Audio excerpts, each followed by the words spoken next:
Hi friends, ಎಲ್ಲರೂ ಹೇಗಿದ್ದೀರಾ? ಇವತ್ತಿನ ಈ ಒಂದು ವಿಡಿಯೋದಲ್ಲಿ ದುಬೈನಲ್ಲಿ ವ್ಯಾಕ್ಯೂಮ್ ಕ್ಲೀನರ್ ಕೋಟ್ಯಾಧಿಪತಿಯಾಗಿದ್ದು ಹೇಗೆ ಎಂದು ತಿಳಿಯೋಣ ಬನ್ನಿ. ಹೊಸ ವೆರೈಟಿ ತಿಂಡಿ ಇಲ್ಲಿ ಬಹಳ ಸಂತೋಷ ಕೊಡುತ್ತಿತ್ತು. ಇಲ್ಲಿಯ ವ್ಯವಸ್ಥೆಯು ಅಷ್ಟು ಮಧುರ.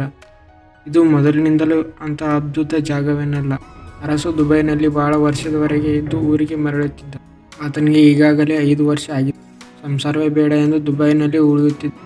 SSLC ಪಾಸ್ ಮಾಡಿ ಯಾರನ್ನಾದರೂ ಕಾಡಿಬೇಡಿ ಪಾಸ್ಪೋರ್ಟ್ ವೀಸಾ ಮಾಡಿಸಿಕೊಂಡು ಟಾಯ್ಲೆಟ್ ಕ್ಲೀನ್ ಮಾಡಲು ದುಬೈಗೆ ಬಂದವ ಮತ್ತೆ ಹಿಂತಿರುಗಿದ್ದು ಈಗಲೇ ಬ್ರಹ್ಮಚಾರಿಯಾಗಿ ದುಡಿದ ಹಣ ಜನ ಮಾತಾಡಿಕೊಳ್ಳುವ ಹಾಗೆ ಲೆಕ್ಕವಿಲ್ಲದಷ್ಟು ಕೋಟಿ ಗಳಿಸಿದ.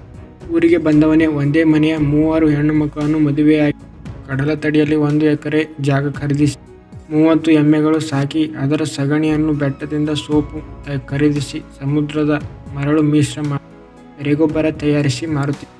ರಿಜಿಸ್ಟರ್ನಲ್ಲಿ ಆತನಿಗೆ ಒಂದೇ ಮದುವೆ, ಊರಿನವರ ಪ್ರಕಾರ 3 ಮದುವೆ. ಯಾಕಂದರೆ ಈಗ 3 ಒಂದೊಂದು ಮಗು ಕೈಗೆ ಕೊಟ್ಟಿದ್ದ.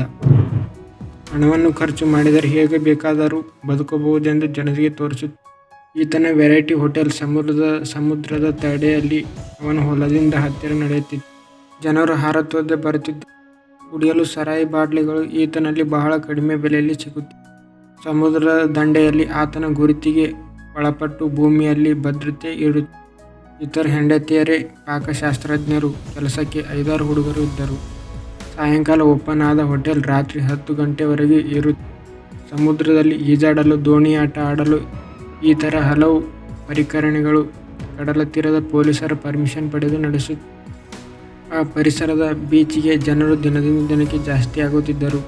ಸಮುದ್ರದ ಪೂರ್ತಿ ಪ್ರಯೋಜನ ಪಡೆದು ಹಣದ ಹೊಳೆಯನ್ನೇ ತನ್ನ ಕಡೆ ತಿರುಗಿಸಿಕೊಂಡಿದ್ದ ದಿಢೀರ್ ವೈಭೋಗ ಜನರ ಕಣ್ಣು ಕುಕ್ಕಿಸಿತು.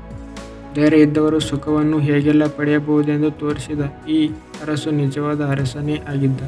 ಹೆಚ್ಚಿನ ವಿಡಿಯೋಗಳಿಗಾಗಿ ನಮ್ಮ ಚಾನಲನ್ನು ಸಬ್ಸ್ಕ್ರೈಬ್ ಮಾಡೋದನ್ನು ಮರೆಯಬೇಡಿ.